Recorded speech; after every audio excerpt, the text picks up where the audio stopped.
Welcome to Human Potential at Work, the show where we explore social impact, inclusion, and empowerment of everyone, including persons with disabilities. Get ready to be inspired, hear success stories, and learn tips and principles for bringing out the best in everyone. And now, here's your host and CEO of Rue Global Impact, Deborah Rue. Hello, everyone. My name is Deborah Rue, and this is Human Potential at Work.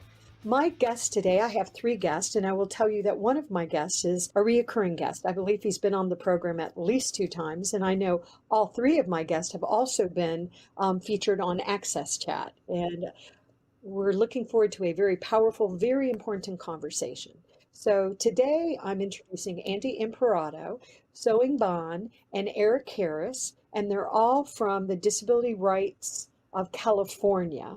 And what I'm hoping with is that we can start off, and Andy, you can tell us a little bit about yourself, and then pass to Sewing, and then Eric, and just talk a little bit about who you are, what Disability Rights of California is, and also why are y'all in this doing this work? Because this is very important work that y'all do. So it's always interesting to the audience to understand how you got involved in this work. So welcome to the program. Thank you, Deborah. Can you hear me okay? Yes, yes. Great. I'm Andy Imparato, friend of Deborah Rue for a long time. I have been at Disability Rights California as the executive director since February of last year. So I started 1 month before the pandemic. It's been a challenging 15 months, but also a real joy for me to get to meet and work with Sewing, who's on the show with me today. And Eric is somebody who I knew before I started. He was one of the few DRC employees who I knew before I started working here. Eric participated in the AAPD, the American Association of People with Disabilities summer internship program. So I got to know Eric a little bit in Washington, D.C. when he was part of that program. And I am a second generation disability activist in the sense that I graduated law school in 1990, the year that the ADA was signed into law, our Americans with Disabilities Act, civil rights law in the United States. And I had my first serious episode of depression during my last semester of law school, ended up getting diagnosed with bipolar disorder, and then had a civil rights law that protected me and enabled me to be out and open with my disability throughout my legal career. So I'm very grateful for the civil rights movement that came before me and that gave us the Americans with Disabilities Act. And then in my time in Washington, I had a chance to work for Senator Harkin, who played such a big role in the passage of the ADA, and then Justin Dard and Judy Heumann and all the other great leaders who worked on the ADA. So I came into this movement at a great time. I came into my own disability identity at a great time. And hopefully I came to Disability Rights California at a great time. It's hard to describe a pandemic as a great time because it's been such a painful 15 months. And in California, you can add the wildfires, the social unrest that's been happening around the country. And then just all the divisive politics around the national election. We have a recall election here in California. We live in interesting times, Deborah, but I feel very blessed to work with Eric and our talented staff. We're a federally funded and state bar funded legal services organization where we provide free legal services to people with all types of disabilities across the age spectrum all over the state of California. So $34 million budget, 290 staff, over 100 attorneys, and 26 offices across California.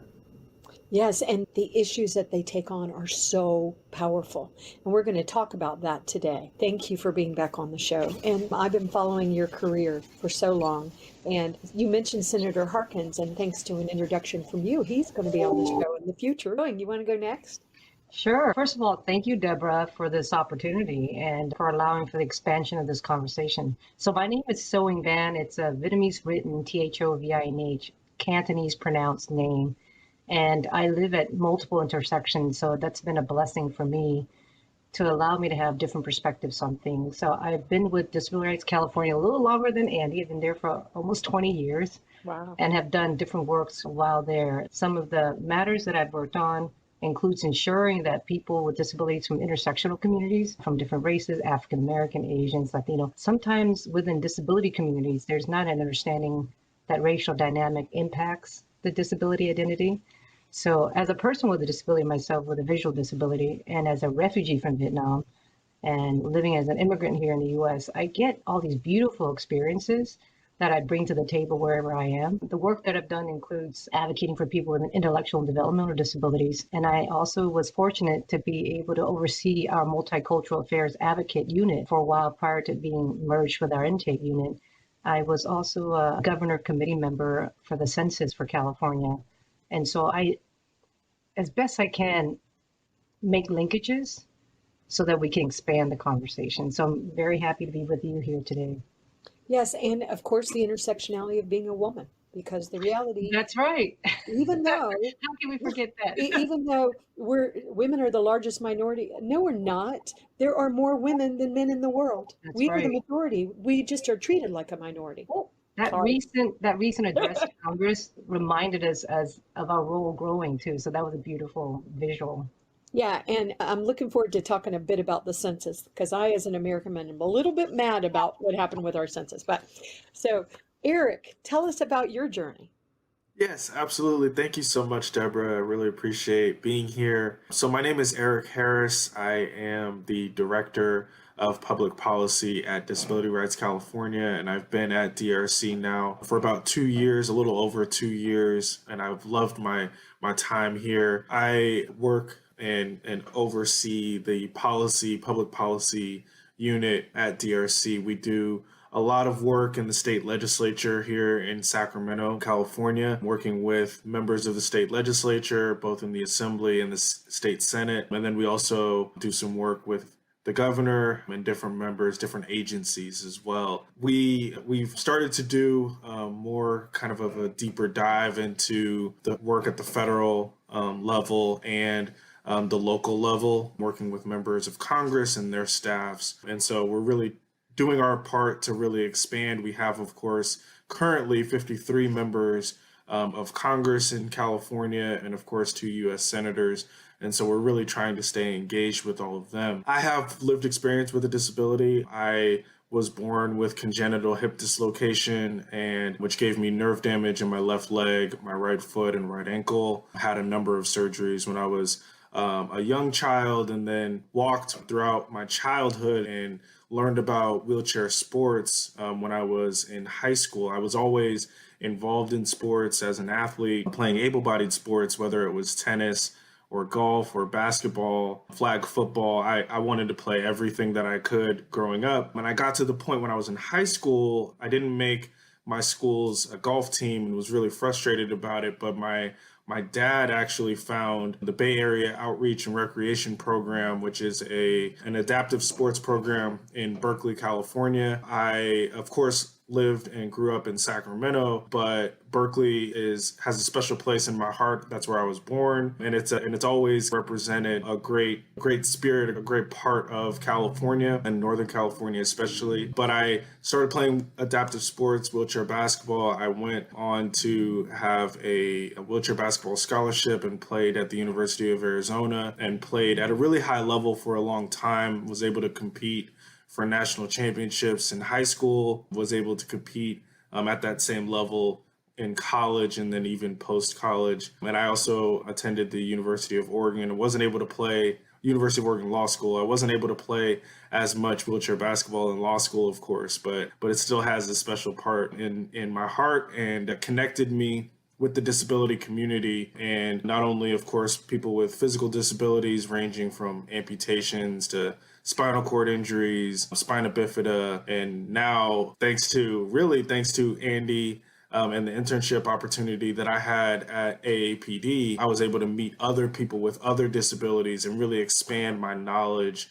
and experience of the disability community. And now, of course, being at DRC, it's come back around full circle. It's been a wonderful experience. Wow, what a powerful story. We're creating a nonprofit called Billion Strong, and it's about really embracing our lived experiences and coming together. I was thinking when Sewing was talking, it's so sad what's happening right now with Asian Americans being horribly bullied in the States. And this has been going on for a while. Really, it's been going on for over a year. And so it's in our past president didn't help by encouraging some of this. But I also thought, as you were explaining your experience I'm a big fan of AAPD also. I got to know about AAPD when Andy was the CEO. And it was amazing what he was doing. And I actually am now working with AAPD to create Rev Up Virginia to really encourage better voting in Virginia. So there's other states that have done it. But I think that what you were talking about, your experiences in sports, that is such a powerful part of the conversations, because sometimes people think because they have disabilities they can't participate in sports, and you obviously are proving that's wrong. I love the work that Disability Rights California is doing, and I will also would like, and I don't know, Andy, I don't know if this is the question for you, but we do have Disability Rights of California, but of course we have 50 states. So actually there are some efforts across the country. I believe here in Virginia, it is our law center, our Virginia Law Center, run by Colleen. She's going to be on the show in the future. But Andy, I would have a question, and maybe all three of you want to comment on this, but is the Disability Rights of California, how is that represented in other states? And I also, sometimes I don't hear it as much now. I heard it more earlier in my career when I would hear things like, the lawyers in the United States, y'all sue and litigate everything. And it's like, our lawyers make sure that our rights are heard. So we need our lawyers in these conversations. Now I hear more conversations of, thank goodness you have the lawyers in the litigation in the States, because actually, because of these efforts, we have had global impact because of our lawyers standing up to making sure that our rights are heard. So I was just wondering if y'all would explore that a little bit because I believe that Disability Rights of California is one of our strongest organizations doing this. That's just my impression. But I was just wondering if you would explore that from a national U.S. perspective and also from a global perspective. Yeah, thank you for that question, Deborah. So as Disability Rights California is one of 57 federally funded protection and advocacy agencies, which is the terminology that was used when we were created.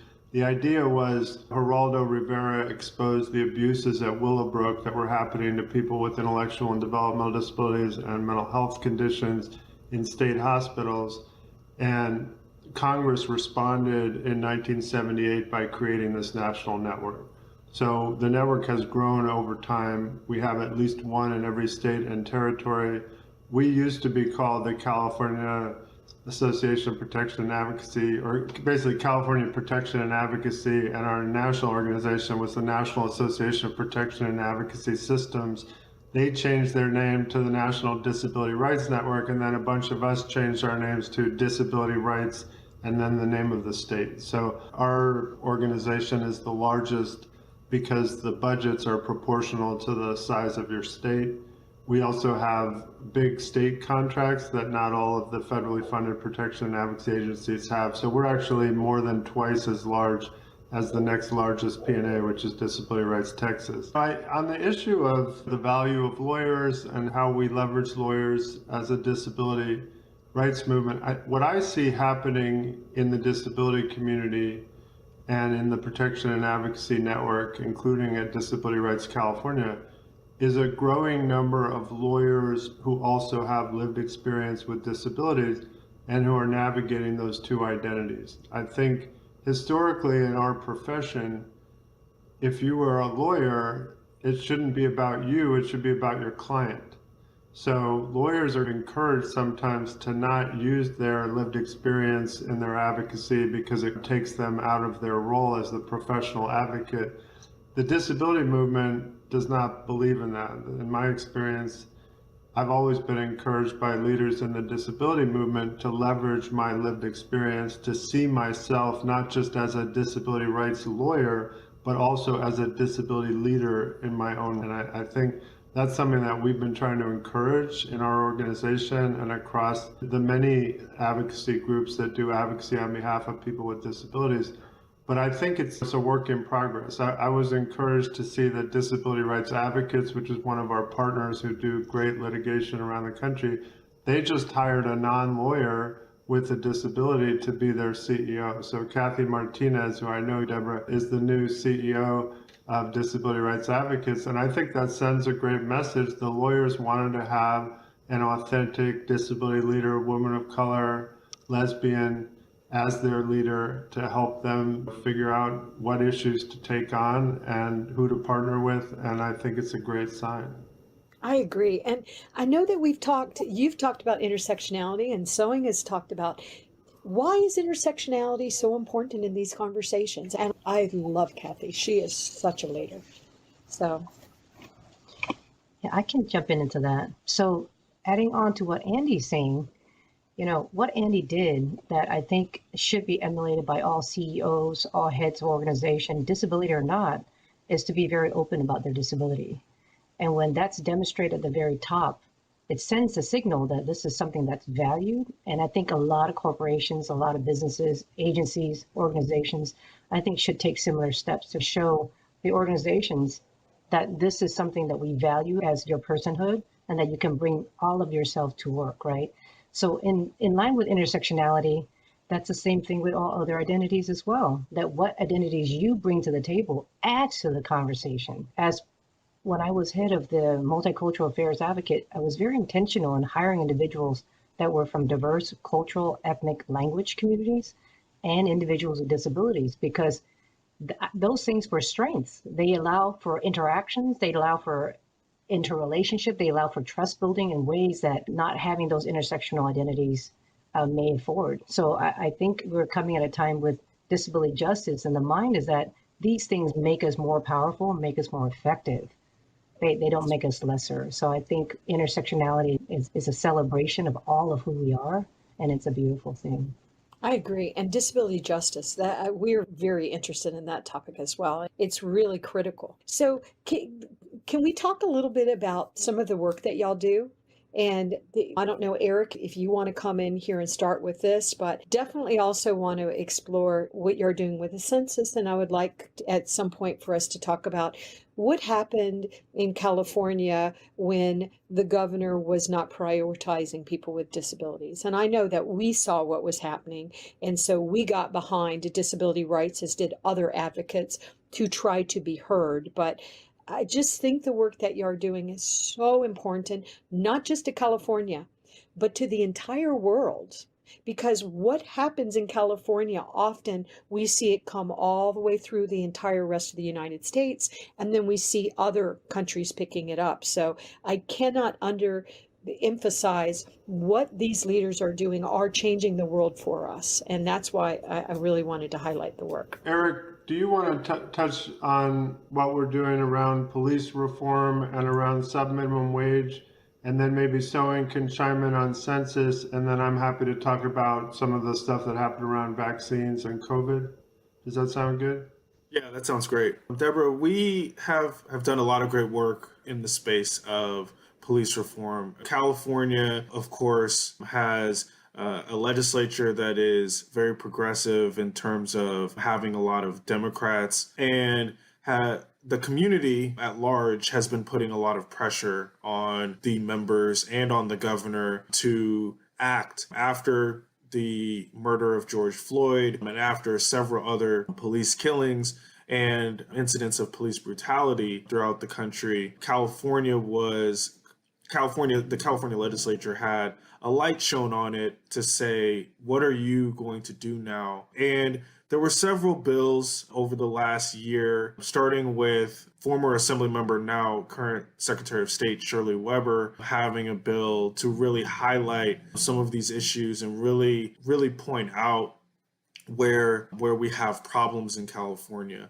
other members throughout the legislature, especially diverse members. And that's why we really think it's important that we have as much diversity in the state legislature as possible, have really stepped up and taken on police reform to the best of their ability in a lot of ways. And DRC has been involved in supporting a lot of these policies. Of course, we view a lot of this as an initial move, and we hope that this continues beyond just these first steps of legislation. And we acknowledge as a disability organization that we do not have we can't just sit on the sidelines on this. We can't just sit and watch while other organizations like Black Lives Matter and other progressive organizations that are fighting for equality and fighting for justice, we can't just sit back and say, we're a disability organization.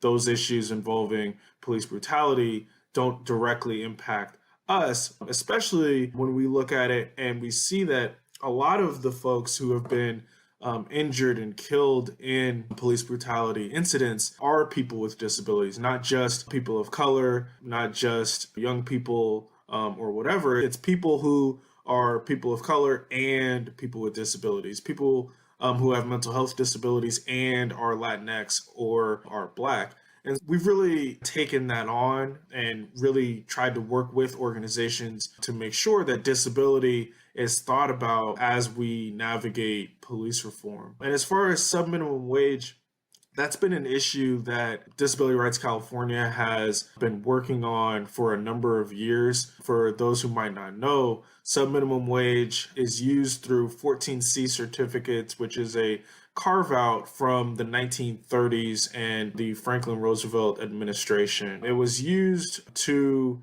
try to, one, encourage employers to hire people with disabilities, and then also to give people with disabilities an opportunity to get paid and work, even if they get paid less than minimum wage. What started out as a good faith attempt has turned into a situation where a lot of people are taking advantage of people with intellectual and developmental disabilities and other disabilities and not paying them full wages, while companies and certain nonprofit organizations are making a ton of money and paying their executives and board members large amounts of money. So this has been an issue for a long time. Several other states have already begun to phase out subminimum wage completely in some cases. And at the federal level, President Biden and his administration have mentioned this as a priority and a goal. He actually mentioned it recently, and I believe mentioned it yesterday during the AAPD gala. And then, of course, Congress has a number of bills addressing the issue as well. California is behind on this right now. We haven't done what is necessary to phase out subminimum wage, but we have a current bill, SB 639, with Senator Durazo from the Los Angeles area, and we're working with the State Council on Developmental Disabilities as co-sponsors of this legislation, and hoping that it is able to move through the process and get signed by the governor, Gavin Newsom. And I know I need to make sure that I mention that we also have a summit coming up next month, the Building Back Better Summit for Diversity, Equity, and Inclusion. We've worked diligently on making sure that policy leaders throughout the state are involved, and really throughout the country are involved in forming and talking about a plan to make sure that people with disabilities coming out of this pandemic are included in the kind of rebuilding of our state and of our country. And that includes employment and making sure that people with disabilities are employed. And part of that equity comes in when you're talking about phasing out subminimum wage and making sure that people are paid fairly and appropriately and given opportunities for growth. So those are the two kind of main things that we're working on. Those are just two little things you're working on. Yeah. I was surprised to learn. I thought that we had already corrected these things because it had been corrected in my state. And that's something that people don't understand. We're the United States. So it's state by state. And also when our states, especially our largest state, California, do laws, our federal government pays attention to that as well. So it's a really important issue. And also, I know that I was speaking to the Prince of Jordan, for example, and they were starting to actually put things in, put that in. And I said, no, don't make the mistakes that we already made and we're trying to get out of.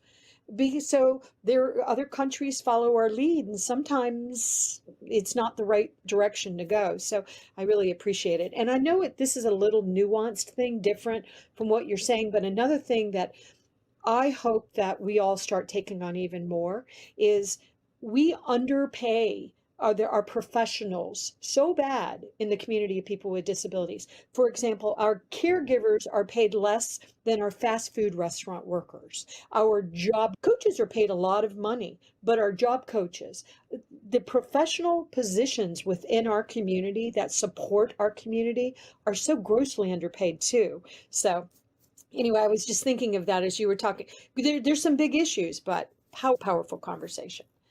So, you want to go next? Yeah, sure. So what Andy mentioned and what Eric mentions, I can tie together in connections to your question related to the census. But I'd be remiss, and Deborah, you would appreciate this, is that Andy is a visionary. And when he started at DRC, what he quickly did is created a space unit, which is strategic partnerships and community engagement. And I'm currently a special counsel of that unit. And what that unit allows me to do is really anything that I see fit that expands this conversation. So one of the things I worked was on the census matter.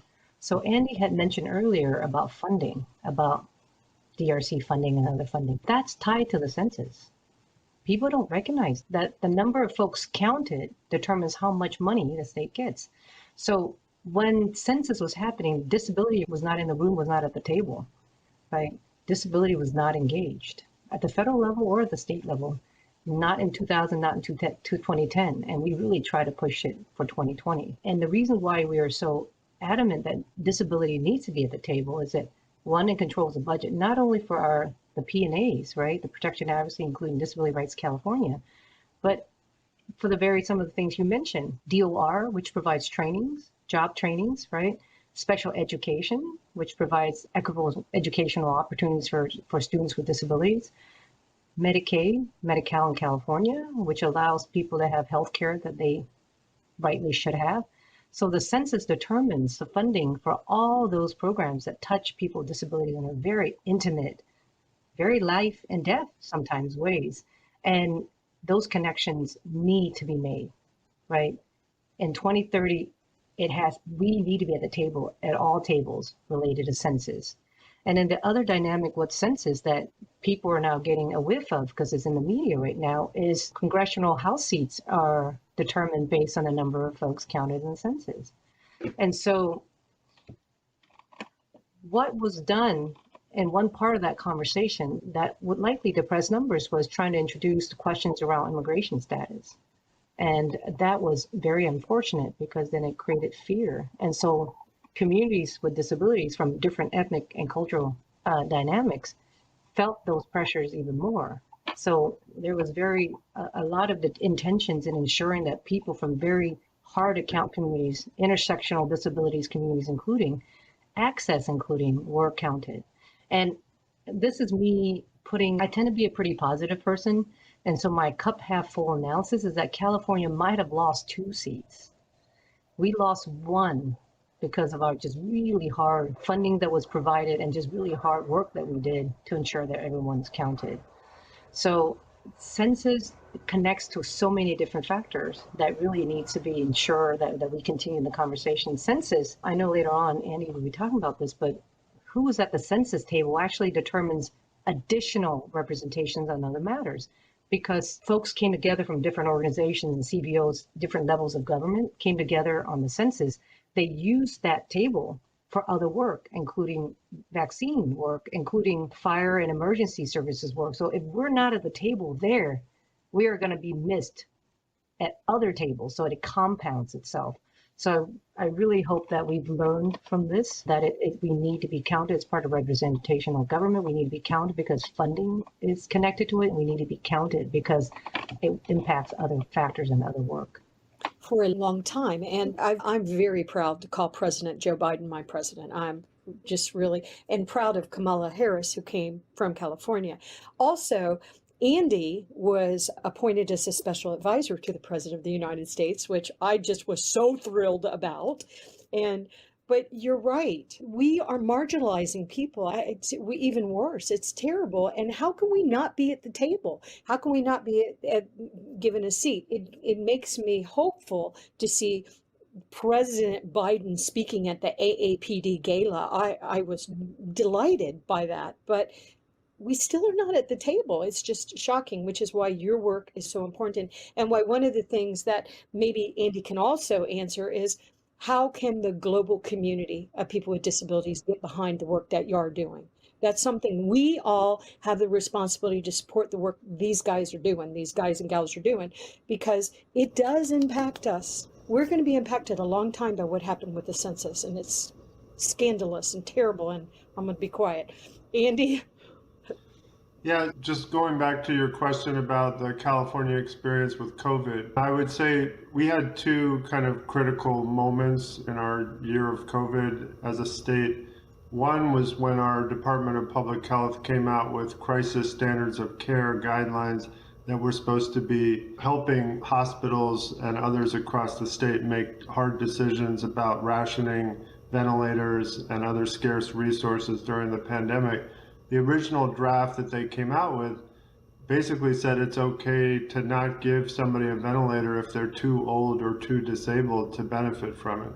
And we worked with Justice and Aging and the Disability Rights Education Defense Fund to push back hard on that. And the state listened to us and they changed the guidelines. And I really want to give Secretary Mark Daly, our Secretary of Health and Human Services, a lot of credit for personally engaging with us and fixing that. And then in a lot of ways, we had a repeat when it came to vaccines. The state, it played out over a longer period of time, but the state went from saying they were going to prioritize people under 65 who were at high risk of dying from COVID to saying we're going to do everybody over 65 before we do anybody under 65, to saying, no, that probably doesn't make sense. And again, Secretary Ghali listened to us, and they created a priority for people with disabilities who were under 65, who were high risk, starting on March 15th. And now, fast forward to the end of April, beginning of May, we have widespread availability of vaccines, but that doesn't mean that every disabled person who wants a vaccine has been able to access it. So we're still working on getting vaccines to people in their homes. We're still working on transportation, helping people get to wherever the vaccines are if they're not able to get it in their homes. And there's a lot of intersectional issues here too. There are some folks that need to be convinced that the vaccine is safe, and they need to be convinced in language that they understand and from messengers that they understand. So all of that work is still happening, and I think the month of May and the month of June are going to be really important in terms of getting the vaccine to the large populations in our state that still have not been vaccinated. And then it'll probably continue beyond, but I'm hoping you're going to see a lot of very targeted outreach in May and June to get the vaccine to populations and individuals who still haven't had access to it. One thing Secretary Ghali said that I liked his orientation. He said California may not be the best state in how we respond to COVID, but we want to be the state that learns the quickest.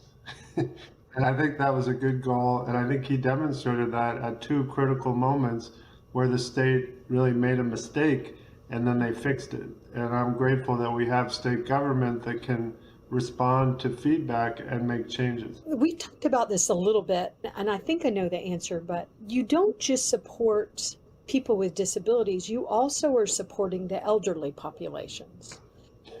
So our governor created a master plan for aging for 10 years for the state of California, and he put together a group of stakeholders to advise the state. Disability Rights California and the California Foundation for Independent Living Centers were on that group.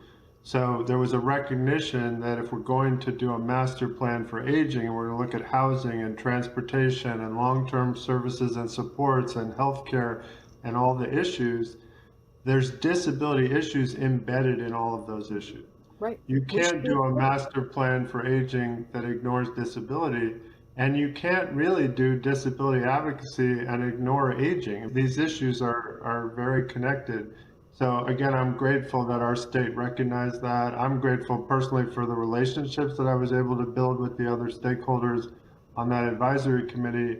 And then Eric was just tapped by the governor to co-chair a task force that's looking at implementing the Olmstead decision in California, again, across the age spectrum. So his other co-chair is from the Asian community. She works for Justice in Aging, but they're going to be working closely together with a group of stakeholders to make sure people have access to a full life in the community.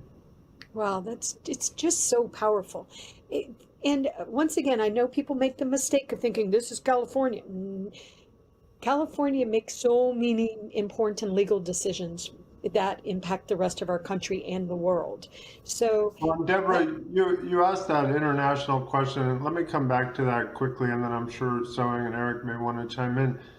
Disability Rights California produces information about quality education for children with disabilities, the rights of people in institutional settings, employment, transportation, housing. And we do a lot of work, we produce a lot of good information. Most of that information is relevant outside of California. Most of that information is relevant outside of the United States. We produce the information in multiple languages. We translate our reports into 10 threshold languages that are spoken in California. There's a global audience for that information. So we welcome people to visit our website, which is disabilityrightsca.org. Sewing and Eric and I are all on Twitter. We welcome direct messages from people on Twitter that are trying to find access to certain kinds of information in certain languages. And we're happy to see what we have and point them to it, because we want to have an impact not just in California, but around the world. Part of that is because if we're connected to people around the world, we'll learn from them. So it's a symbiotic relationship.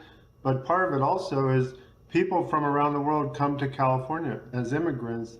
And if we're knowledgeable about their cultures and their context of where they're coming from, we will do a better job advocating for them when they are here in California. So I think this whole global conversation is somewhat new for us at Disability Rights California, but we're leaning into it. And Deborah, we appreciate you helping the world learn more about us. yeah, because I'm so impressed with the work that's being done. And of course, I'm part of the community. I have now added another disability I'm now struggling with really bad arthritis, sadly. It's fun to age, but it just means really that I'm human. And so the work that's being done in California by Disability Rights California with 100 lawyers from all different intersections and lived experiences with disabilities, this is how we change the world. And so how does the world step forward and help what you're doing? I also want to make another comment that you said, but if you don't speak English, it is a barrier. It's another barrier. And so it's a barrier to employment. It's a barrier to housing. It's a barrier to healthcare. So they're also dealing with all these healthcare issues. We're having all these problems with healthcare and telemeds and things being accessible. So the work they're doing is so critical. And I believe the global community needs to get behind them and say, what are you doing with this? How can we support you? But how are other ways? I know I promised to have y'all off. This will be the last question. Andy is on Facebook and on LinkedIn. And I know that Eric is also on LinkedIn, but the last question I would ask from y'all is, how do we help y'all do your jobs even better? Because the work you're doing is changing lives, and I applaud it. Sewing, do you want to go first? Yeah, I can jump into that. Thank you for that question. The challenge I would put out is I want everyone to flip the narrative in this way, is that folks come from different languages, different abilities, different disabilities, different cultural norms, right? Oftentimes how systems that are given money to advocate and provide services, they come from the lens of, instead of seeing the barriers within them, that the barriers within those organizations, those individuals. So organizations are given money to provide the services, so the responsibility falls on us squarely, right? across the board. So in any spaces I go, I try to flip the narrative to say that individuals who don't speak English, the language barrier is actually on us and not on them. The individuals have different cultural norms. The cultural barrier is on us and not on them. So in that way, across the board, nationally, internationally, corporations, nonprofits, if we would just switch that narrative and see it as that it is not their problem but ours, I think we could go a long way.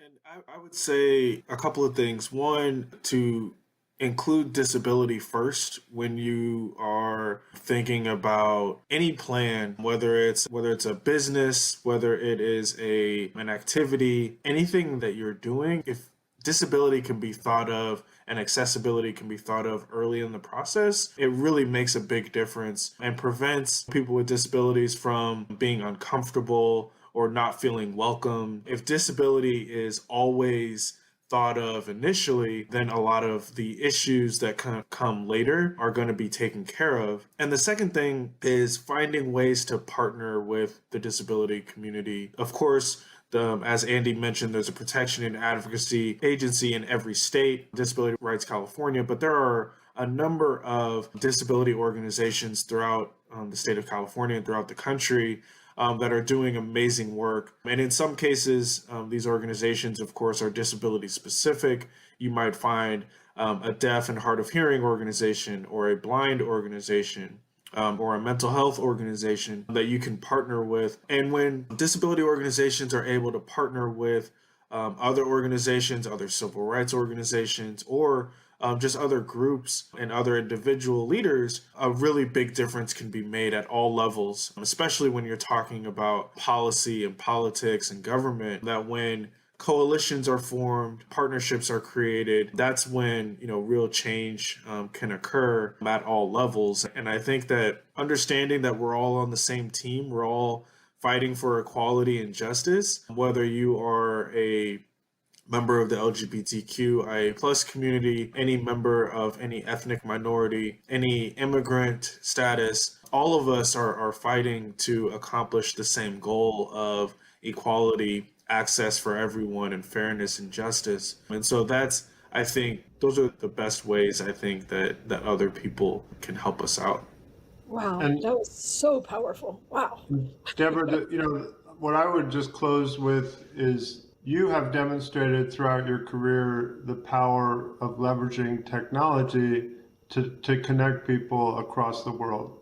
And we want to be connected to people who are authentic leaders with disabilities, authentic family leaders, and visionaries that are trying to change the world with and for people with disabilities all over the world. We welcome that. One of the benefits of having 290 employees is we probably have 50 languages, native language speakers just represented on our staff.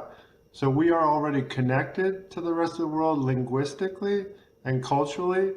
Now we just need to lean into it and actually build out those connections. So we have an employee resource group called Estrella. Most of that employee resource group speaks Spanish.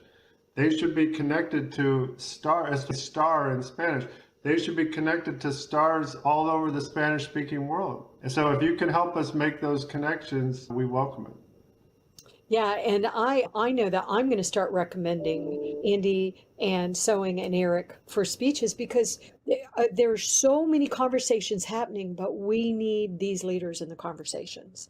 They're changing the world and we need to help them do that. And I'm going to definitely invite y'all to more global conversations because our voices need to be heard. I know that y'all have a hard stop, Andy and Sewing, and so let me just make sure that we repeat the website again, and maybe you could give your social media handles real quick as well. Sure. So the website is just disabilityrightsca for California.org. And my Twitter is AndyDRC. So at AndyDRC. And mine is at XOULWING. So sewing at XOULWING. And that's my Twitter handle. Cool. Eric? And my Twitter handle is at EMONY21, a nickname of mine growing up, and still to this day has been E-Money. And so I embraced that. Of course, there were too many E-Monies on Twitter when I first started, so I had to take the second E off. But that is my Twitter handle. And we'll make sure that we provide that in the descriptions too. But thank y'all so much for the work you're doing. Thank you, thank you, thank you. And Thank you, I want Deborah. y'all to come back on again, okay? So you keep saving the world. So All right. thanks, Thank everyone. you so much, Deborah. Thank you. You've been listening to Human Potential at Work, brought to you by Rue Global Impact. Make sure to subscribe to the podcast on Google Podcasts, Apple Podcasts, or wherever you consume your audio. To learn more about Rue Global Impact and the services we provide, visit rueglobal.com. To learn more about how you can become a sponsor of Human Potential at Work, email David at rueglobal.com. That's David at rueglobal.com. Thanks so much for listening, and we'll be back next time with a new episode.